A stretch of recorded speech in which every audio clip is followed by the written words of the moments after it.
chapter number system, exercise 1.3, question number 1. Question number 1 is, which of the following in decimal form, and say what kind of decimal expansion each has.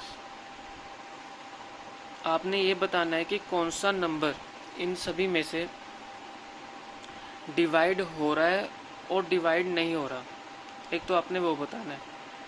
अगर divide हो रहा है तो उसको हम बोलेंगे terminating. अगर डिवाइड नहीं हो रहा, कोई नंबर रिपीट हो रहा है, डिवाइड नहीं हो रहा, या नंबर रिपीट नहीं हो रहा लेकिन डिवाइड भी नहीं हो रहा, उसको हम बोलेंगे रेकरिंग नॉन टर्मिनेटिंग। तो ये हमने देखना है कि कौन सा नंबर डिवाइड हो रहा है। अगर हम 36 को 100 के साथ डिवाइड करेंगे तो क्या आएगा, 0.36, तो हम इसको बोलेंगे टर्मिनेटिंग।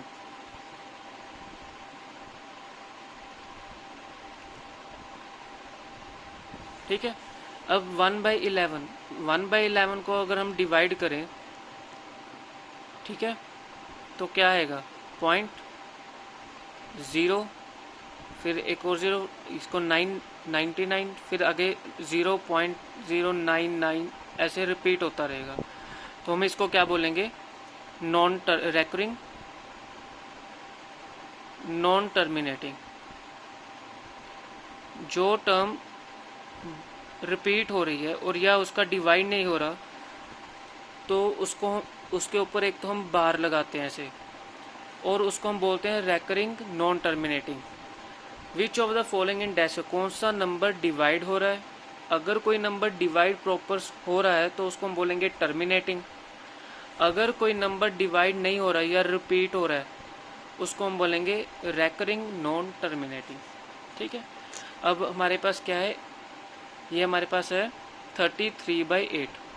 इसको जब हम डिवाइड करेंगे तो क्या आएगा, 0.4125। अब ये भी डिवाइड हो रहा है। अब ये 0.4125 है। अब ये यहाँ पे ख़त्म हो गया, मतलब डिवाइड हो चुका है। तो इसको हम क्या बोलेंगे, टर्मिनेटिंग डेसिमल एक्सप्रेशन।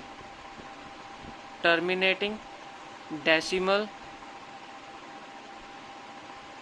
एक्सपेंशन। और ये जो है recurring non terminating decimal expansion. अब 13/3 देखते हैं। 13/3 क्या आएगा, इसका आएगा 0.2, फिर उसके बाद 0.23, फिर 0, फिर उसके बाद 6। ये जो है डिवाइड नहीं हो रहा है, ये रिपीट होता जा रहा है। तो ऐसे जो है, जो रिपीट होता रहे, एक तो उसके ऊपर बार लगाते हैं। जो डिवाइड नहीं हो रहा, 3/13 जो है वो डिवाइड नहीं हो रहा, तो उसको हम बोलेंगे, क्योंकि ये बार बार अलग अलग नंबर्स आते रहेंगे, डिवाइड नहीं हो रहा इसका, तो इसको हम बोलेंगे non terminate recurring non terminating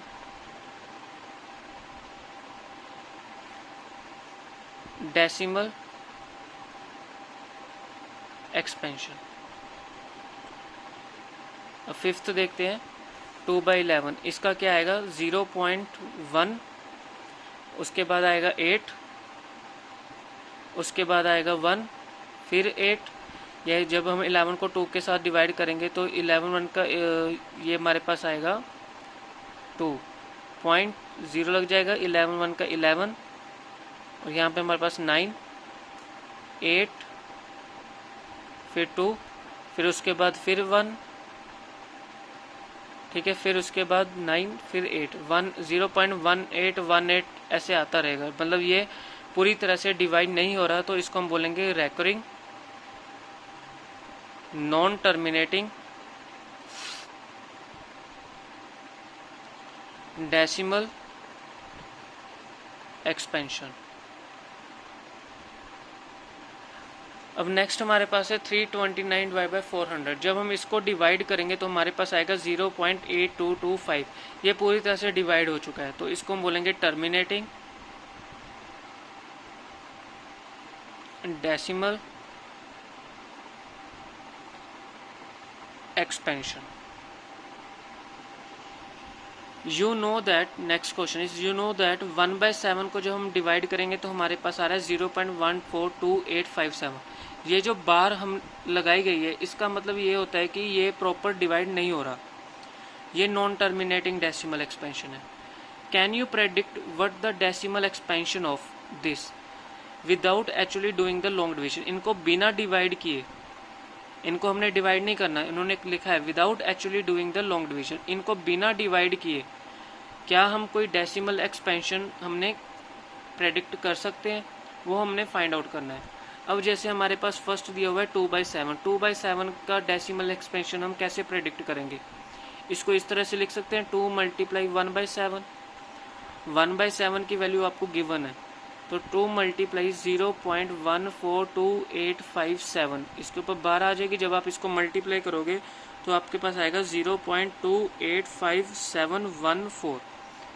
तो ये हमारे पास हमने बिना डिवाइड किए, without doing the long division, हमने 2/7 की वैल्यू हमने कैलकुलेट कर ली है। उसी तरह से आपने 3 × 1/7 लिखना है। तो जब आप 3 × 0.142857 करोगे तो आपके पास आ जाएगा 0.428571। ठीक है। उसी तरह से जब आप 4/7 करोगे तो 4 × 1/7, तो 4 × 1/7 की वैल्यू आ जाएगी 0.571428। ठीक है। जब आप इसको मल्टीप्लाई करोगे तो आपके पास आ जाएगा 142,857। तो इसके बाद आप मल्टीप्लाई करोगे तो आपका आएगा 0.571428। तो ये आपके पास आंसर आ जाएगा। उसी तरह से 5 × 1/7 आप करेंगे तो 5 × 0.142857 मल्टीप्लाई करेंगे तो आपके पास आंसर आएगा 0.714285। तो बिना एक्चुअल डिवाइड किए हमने इन सब का डेसिमल एक्सपेंशन निकाला है 6 × 1/7।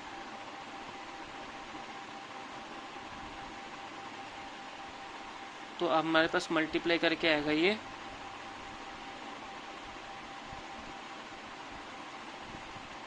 तो ये हमारे पास विदाउट डिवाइड किए हमने डेसिमल एक्सपेंशन जो है कैलकुलेट किया है।